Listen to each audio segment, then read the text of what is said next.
হিজরি 19 সন হযরত ওমর একটি বাহিনী পাঠালেন রোমানদের বিরুদ্ধে। এই বাহিনীতে ছিলেন দুঃসাহসী এক সাহাবা হযরত আব্দুল্লাহ ইবনে হুযাইফা। রোমানদের সম্রাট কাইসার ছিলেন তখনকার প্রচণ্ড প্রতাপশালী। তিনি বহুবার শুনেছেন মুসলিম মুজাহিদদের ঈমান, বীরত্ব আর আল্লাহ ও রাসূল সাল্লাল্লাহু আলাইহি সাল্লামের জন্য অকাতরে জীবন বিলিয়ে দেবার মর্মান্তিক কাহিনী।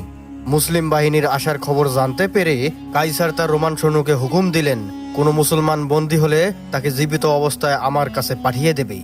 রোমান সৈন্যদের হাতে বন্দী হয়ে গেলেন আব্দুল্লাহ ইবনে হুযাইফা। রোমানরা তাকে নিয়ে হাজির করলো তাদের বাদশাহের কাছে। রোমান সম্রাট এক দৃষ্টিতে তাকিয়ে থাকলেন আব্দুল্লাহর দিকে। তারপর আস্তে আস্তে করে বললেন, আমি তোমার কাছে একটি বিষয় উপস্থাপনা করতে চাই। আব্দুল্লাহ জিজ্ঞেস করলেন, বলেন কি বিষয়? সম্রাট বললেন, আমি প্রস্তাব করছি তুমি খ্রিস্টান ধর্ম গ্রহণ করো। যদি আমার কথা মতো তুমি তা করো তাহলে তোমাকে মুক্তি দিব এবং তোমাকে সম্মানিত করব।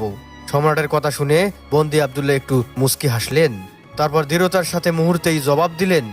আব্দুল্লাহ বললেন, আফসোস, আপনি যে পথের দিকে আহ্বান জানাচ্ছেন তার থেকে হাজার বড় মৃত্যু আমার কাছে বেশি শ্রয়।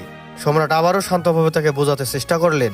বললেন, আমি মনে করি তুমি একজন বুদ্ধিমান লোক। আমার প্রস্তাব তুমি মেনে নিলে আমি তোমাকে আমার ক্ষমতার অংশীদার বানাবো।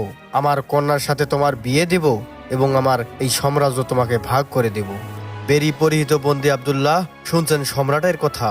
লোভনীয় প্রস্তাব শুনলেন বটেই, তার চোখে মুখে কোনো সম্মতির রেখা ফুটে উঠল না, বরং তার পরিবর্তে সেখানে ঝিলিক দিয়ে উঠল সাহসের বিদ্যুৎ।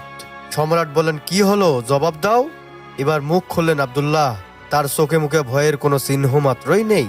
অকম্পিত কণ্ঠে বললেন, আল্লাহর কসম, আপনার গোটা সাম্রাজ্য এবং সেই সাথে আরবদের যা কিছু আছে সবই যদি আমাকে দেওয়া হয় আর তার বিনিময়ে যদি আমাকে বলা হয় মাত্র একটি পলকের জন্য তুমি মুহাম্মদ সাল্লাল্লাহু আলাইহি সাল্লামের দ্বীনকে পরিত্যাগ করো, তবে আমি তা ঘৃণ্যভাবে প্রত্যাখ্যান করব। আল্লাহর কসম, আমি কখনোই আমার দ্বীনকে পরিত্যাগ করতে পারবো না। আব্দুল্লাহর জবাব শুনে ক্ষেপে উঠলেন সম্রাট। ধমক দিয়ে বললেন, তাই? তাহলে আমি তোমাকে এখন হত্যা করব। বাদশার কথা শুনে তখনও আব্দুল্লাহ এতটুকু ভীত নন। তিনি জবাবে বললেন, আমি তো উপস্থিত, আপনারা যা খুশি তাই করতে পারেন।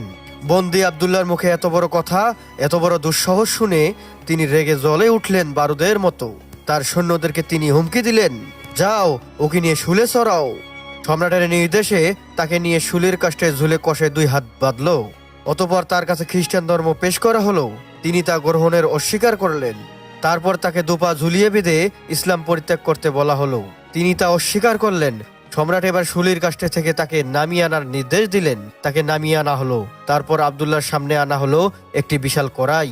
সম্রাট নির্দেশ দিলেন, তার মধ্যে তেল ঢালো।